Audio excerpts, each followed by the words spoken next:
everybody. I'm Cassidy, one of your Indianapolis Colts cheerleaders, and you're watching the Believe in Colts podcast.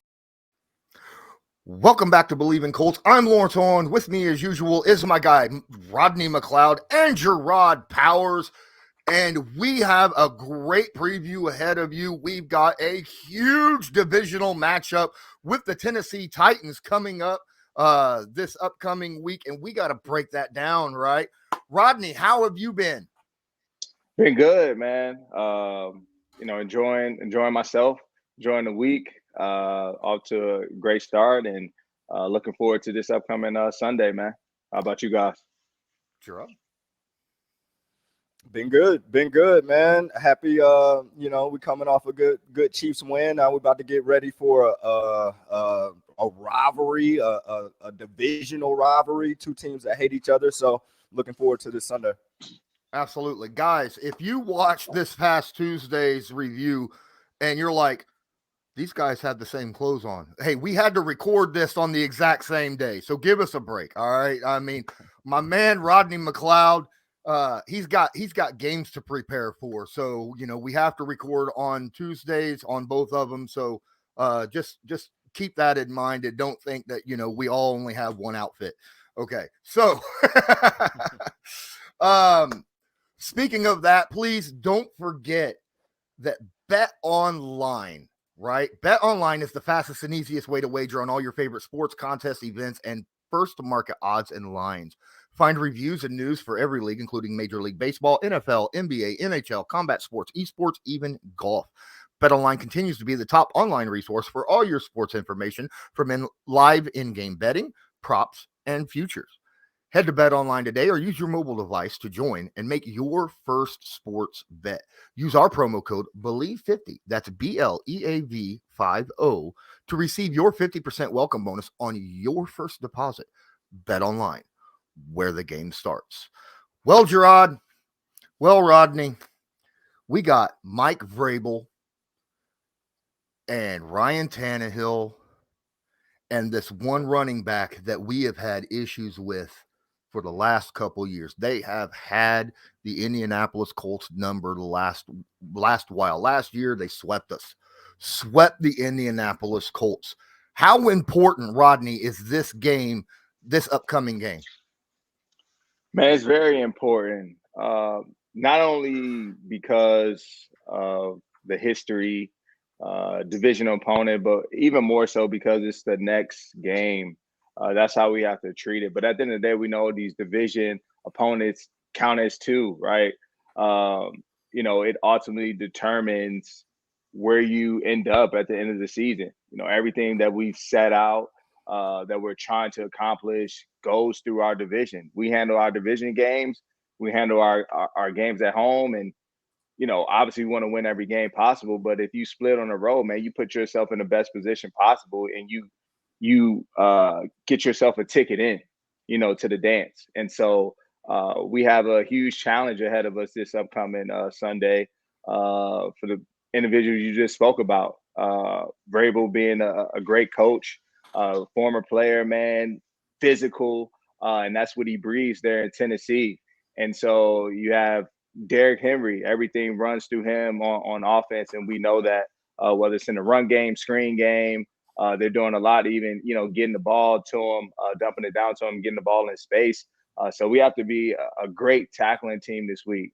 Population to the ball is going to take all 11 men, to get the job done this week, as always. But even more so, we have to, make them place that fear into them, honestly. And I think, when they look at film, man, they'll see the way we swarm to the ball. And you have to remind them and keep that on their mind each and every week. But I like matchups like this. It's a division game. You know what you're going to get. They know us. We know them very well. And it's at home. So we're going to bring our best, man, and we're going to go out there and do what we do. Gerard. Yeah, man, important game. Like you said, every divisional game counts as two. And when the Titans over the past couple of years have kind of owned the the rivalry a little bit. It kind of gives you a little edge, going into the building, knowing what's at stake. And if you take care, I know every team at the start of the season lists their goals, what you want to accomplish during the course of the year. And every team lists winning their division as one of the goals because it guarantees you a spot in the dance, like Rodney said. So everybody knows how important this game is and that we need it. Us tying with Houston, this is definitely almost like a must-win game to kind of, propel yourself into the division. But, with Derrick Henry coming into town, Titans coming off of like a slow start as well, trying to figure things out. I think you got two, monsters getting ready to go against each other, and just both teams ready to break out of this like little smoke start that both teams is having. They coming off a big win with the Raiders. Against the Raiders, we're coming off a big win against the Chiefs. And now I think both teams probably have an idea of how they want to, go forward with after coming off of big wins. And it's kind of, exciting to see what's going to happen on Sunday because both teams kind of got their back against the wall still. So, Rodney, the Indianapolis, you guys, I keep saying the Colts, but I'm just going to say you guys. You guys just came off that big victory on the first home game of the season, and then you're going to have another home game against that divisional rival. How important was getting that win in week 3 to kind of try to carry over that energy from the crowd into week 4 against this divisional opponent? Yeah, it's very important, man. One of my former teammates, LeGarrette Blount, when he came to Philly, one thing that he said, I think after we won, I think we may have won the first week, lost to the Chiefs week 2, and then we came back week 3 and we won and got things rolling. But he said winning is contagious, man. And that feeling that you have after you win a game, you want to continue to have that sort of feelings and emotion, right? And so for us, I think that gave us that seed of confidence, knowing that we are the team that we thought we could be, and it wasn't perfect, but at the end of the day, as long as you have a win at the end of the game, that's all that matters. And so now you just take that and you propel yourself into the next week, and it's a great feeling to be back at home, knowing who's coming in. We're talking about the Tennessee Titans, man. What they did to us last year. Of course, I wasn't a part of that, but I feel that, and I embrace that, right? And them sweeping us last year, and now us having our first opportunity to be able to change, I'm saying, the course of history, and now to write our own story as this, 2022 Colts. What is our story going to be and our legacy for this season? And I'm excited to go ahead and get into this week, be able to leave a great mark versus a great team, to be honest, who's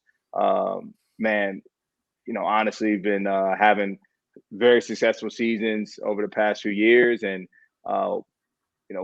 have great players. And so it's gonna be a challenge. But I know we're up for it, and looking forward to getting back in Lucas Oil Stadium come Sunday. Gerard? Yeah, definitely going to be a challenge. Definitely going to be a good game. Me being a defensive guy, of course, I respect Tennessee's defense. They got a great defense. Don't get me wrong. I love our defense. But what I'm excited to see is who's going to stop what running back, because I think at the end of the day, that's going to be the tale of the game. Like Rodney said, we know who we got coming to town. The 2-time leading NFL rusher, or 3-time, whatever it is, all the records Derrick Henry and broke over the past few years. And now you got Jonathan Taylor, who over the past couple of years been trying to take that crown from Derrick Henry as the best running back in the league. And now you got these two great running backs getting ready to go against two great defenses. And I think at the end of the day, whoever win that rushing battle, whoever is able to run the ball a little bit more, is probably going to come out on top, because both teams really have to rely on the run to get the offense going anyway. So like Rodney says, definitely going to be a major challenge for us to line up, get Derrick Henry stopped so we can make them one-dimensional, which right now their wide receiver core and their passing game might be the weakness of their offense. So we would rather put it in Tannehill's hand than let Derrick Henry control the game. And I know vice versa. We want Jonathan Taylor to have success running the ball so we can put it in his hands rather than at the end of the game praying for Matt Ryan to have a magical drive for us to win within the last minute of the game. So I'm excited to see Jonathan Taylor and Derrick Henry kind of, battle it out on who can get the run game going for either side. So I got a question for you, Rodney. What's the defense talking about on the sideline? What's their mentality? How do they get themselves amped up when the offense is sputtering at times, when you're sitting there and you're like, all right, so the offensive line is having problems right now, and you see that a little bit. I'm sure that the Colts offense and the coaches and the players are doing their best to try to fix and alleviate that situation. But as a defensive player sitting there on the sideline knowing you're about to go back on that field, what are you guys doing to amp yourselves up in order to get another 3 and out? And gas up. Gas up, man. Yeah, pretty much, man. That last week, man, that second half was tough. I'm on the sideline getting everything possible from pickle juice to electrolytes. You know what I'm saying? It really felt like a true boxing match. I'm going to my corner for a short period of time, and now I'm back up and like, let's get to it. You feel me? We throwing blows. But at the end of the day, man, all we could worry about, we could control what we could control. And that's what we talk about as a defense. We control the points that they put up on the other side. And so we feel like, man, look, you give us 3, we're going to hold them. We got to keep them out, right? They can't score. You allow us 10, okay, like we know what we have to do. Our job is to prevent them from scoring. Our job is to set up our offense, create turnovers, create great field position. And we're understanding, I think, slowly, ultimately, like what type of team we probably, who we are. And so that's all you can really focus on, man. And it's an ultimate team sport. There are times, obviously, offense did an amazing job last week, putting that drive together. And what they really did in particular was bleed that clock. You don't know how important that is. Gerard will tell you, I mean, we want defense. I accept that challenge, right? And the game is on us at the end of the day. But there's certain times when you like, look, you got a Tom Brady, you got a Patrick Mahomes, man. You want to leave as little time on the clock as possible.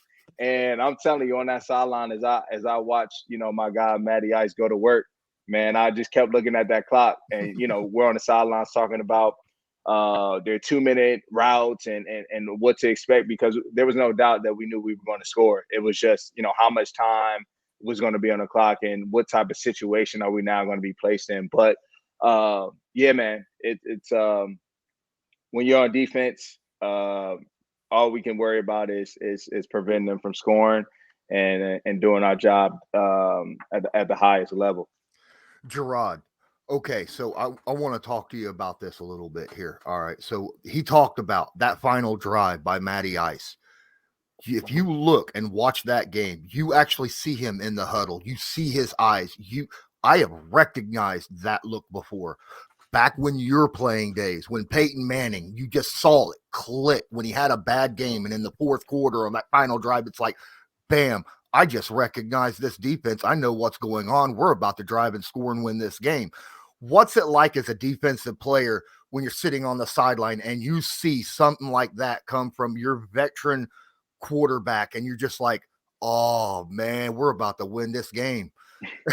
man, I'm telling you, Lawrence, even though all the players got sideline seats, normally you don't really get to see what the other side is doing within the course of a game. Normally when you come off the field, defenses, you're going to your respective position groups, you're going over the last plays, you're going over future adjustments. Like Rodney said, coaches are trying to get you ready for the upcoming situation. So you don't really got time to kind of see everything that's going on. So you're peeking up at the Jumbotron, just trying to see like kind of what's going on, but you don't know exactly, all the things going on. Like you don't know Matt Ryan has figured out the defense. You don't know that Jelani is being covered by somebody that might be 6-7 inches shorter than him, and he got a big body that we can, you don't see all. The only thing you're hoping is, man, we better score, and it better be little time left on the clock because we know who we got on the other side of you.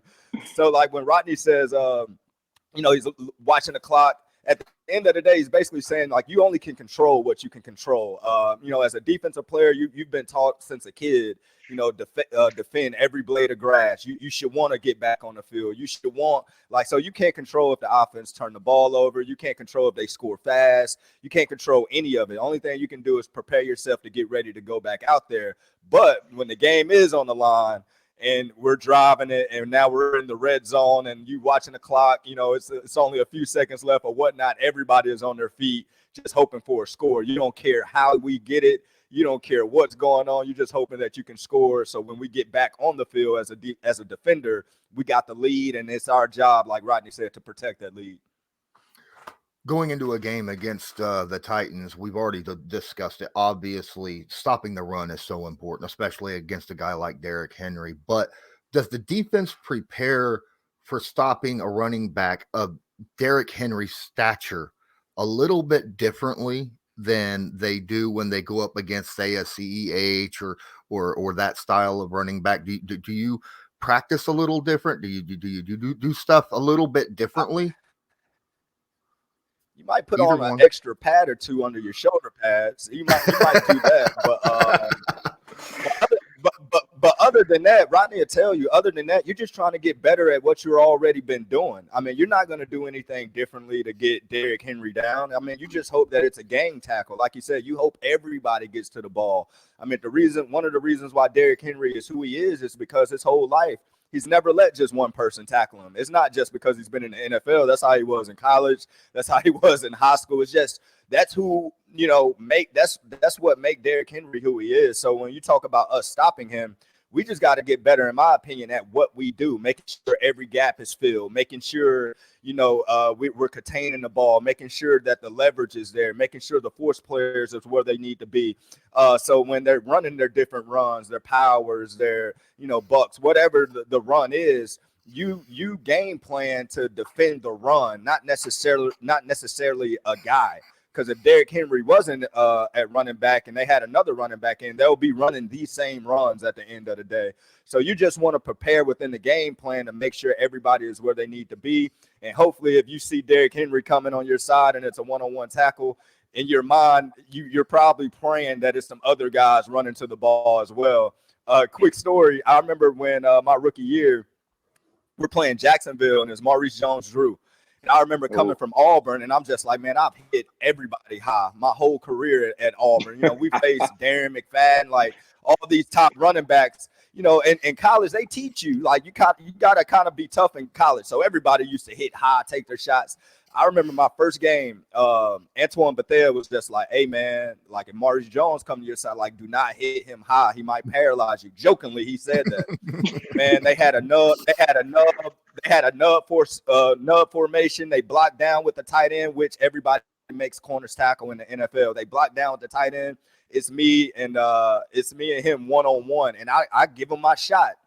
When I got up off the ground, he was running down the field, and I couldn't feel the left side of my body, and that changed my outlook on tackling in the NFL for the rest of my career. I started diving at ankles, grabbing knees, and all that type of stuff. So when you talk about Derrick Henry coming up, trust me, guys know not to hit him high if they can't hit him high. So they're going to know to hit him low when they need to hit him low at the end of the day. Rodney, have you had a welcome to the NFL moment like that?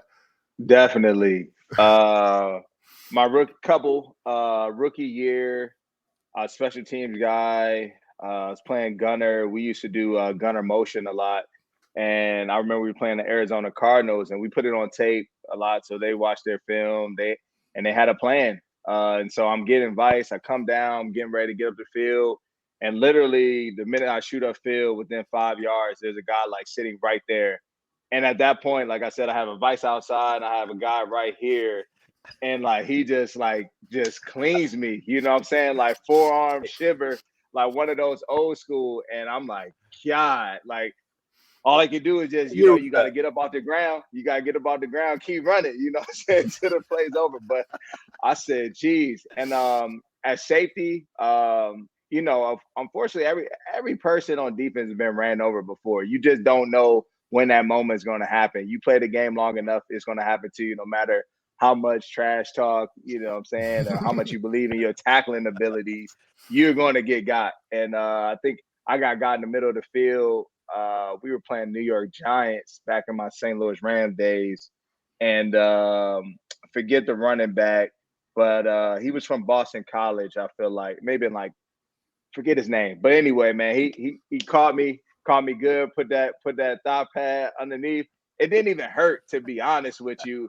It just was one of those like, oh shoot. And like Gerard said, man, you look back and you like, dang, dude's still running. You know what I'm saying? It's not a good feeling, man. It's a humbling one. I'll tell you that for sure. Absolutely. I get it. I mean, everybody has that, no matter what position you play, offense, defense, special teams, at some point you're going to get got, as you said.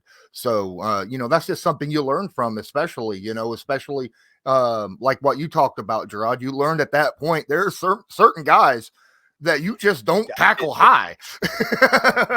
No, Marshawn Lynch is another guy too. Yeah. Oh my God. Absolutely. I learned my lesson as a youngster, so I always had that. Kind of helped me for the rest of my 9-year career. So, all right. So the Colts have had their history with injuries. Every team has their history with injuries, and that's no different going into this game against the Titans.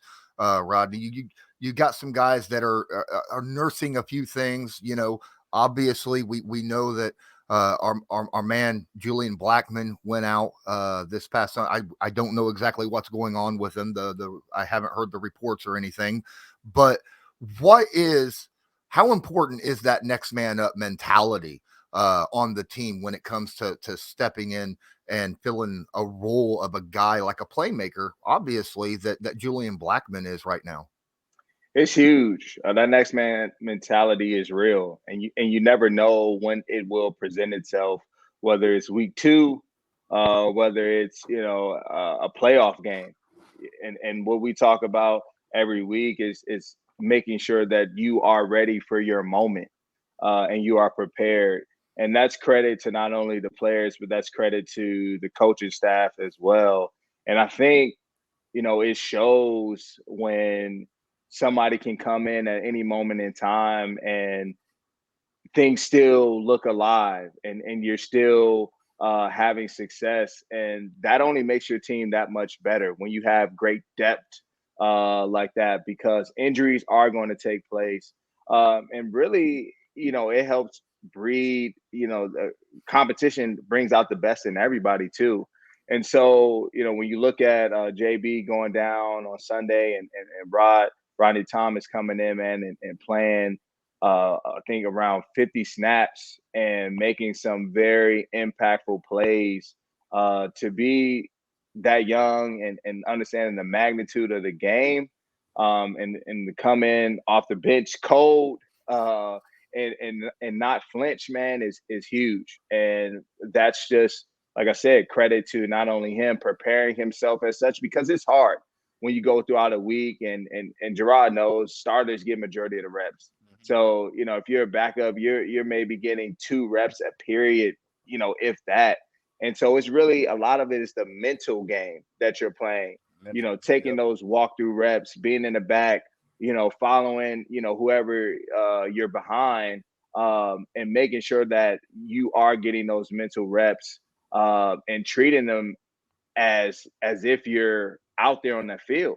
And so you saw that really come into fruition on Sunday for a guy like Rodney Thomas, who's able to step in and make big plays for us. And so we're going to have to lean on a lot of guys. I'm not sure when the next opportunity is going to come for somebody else, but it's going to happen. And the thing is, are we going to be ready for that moment? And are you going to take full advantage, of it, to be honest? Okay. Gerard, do you have anything? You brought up Rodney Thomas, man, and I've been high on Rodney. I thought he had a great preseason. The way he plays, he flies around, And when he came in, just to see him make some of them tackles, I don't think people understand how difficult a safety job is in a run game, especially when runs spurter out certain balls in the open field. Like, you want your safeties to be sure tacklers. And the one thing I've noticed from Rodney since, he's been drafted here, he don't second guess when it comes to tackling. He's shooting his gun, he's flying around, he's diving. He's a for sure tackler. I think he's proven that over the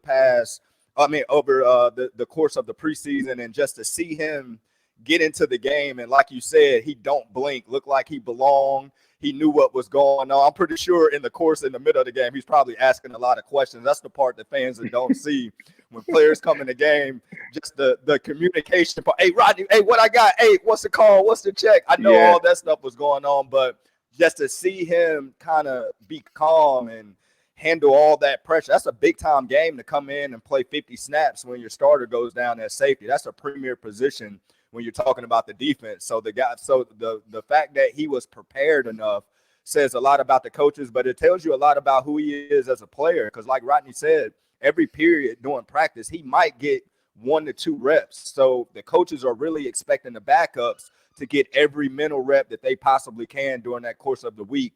And a big thing that helped those guys prepare is the film study. And him coming from the Ivy League school that he come from, I'm pretty sure he turns over every leaf possible to make sure he's on point with the game plan. So now our superstar linebacker, Shaquille Leonard. Now we know that he hasn't been able to play yet. He's practicing, which is good to see, and all that. And we're all crossing our fingers and hoping that he'll be able to play this Sunday. But he has been on the sidelines for every game this year. What's he been doing out there on the sidelines during the games to help the defense out? Yeah, Shaq has been bringing his leadership, man, and his energy is so contagious.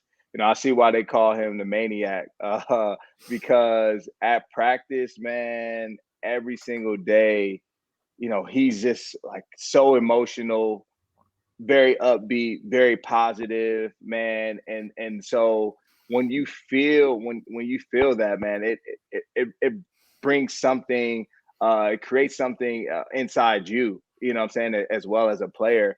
But I think on Sundays, what he's bringing is his leadership, but also his football IQ.